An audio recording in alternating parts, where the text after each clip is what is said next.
Now that the state has lifted the ban on bowling alleys, families observing the shelter-in-place rule rushed out to the nearest lane near them. And if you're in the northeast section, it's the Gunpost Lanes at 1215 East Gunhill Road. We're happy that the bowling alley is back open so that the kids can practice and get their skills back together. And there for some fun with the family were cousins Rowe and Dajon Reid, who are both 13 years old.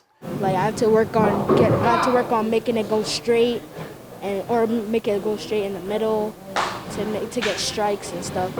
And that's pretty much for everyone here, working to improve their game after months indoors. It's been a while since I've bowled, a couple of months actually. But it's good that they're finally opening up the alleys.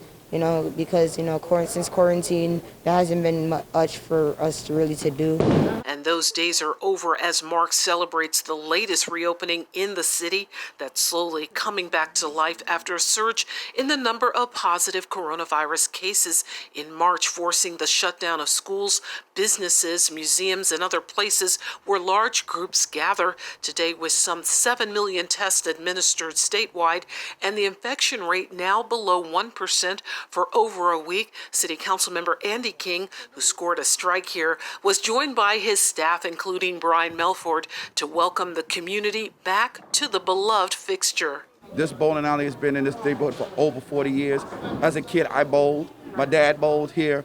So it was a way for us to exercise. And I urge everyone, for those family moments with COVID, bowling alleys are already set up as a social distancing place before COVID.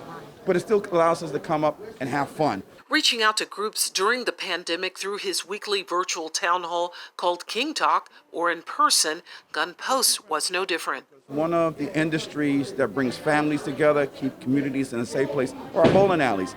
So as I spoke with the owner 2 weeks ago, we were having conversations how to reopen and work with the government, to do right by our neighborhood. With tables set up with hand sanitizers and each lane divided by a plastic sheet, manager Daryl Amos wants to make sure everyone is comfortable and safe. Yeah, well, we've been cleaning and making sure the place is right, making sure that we put up the distancing so that, nobody be close to each other.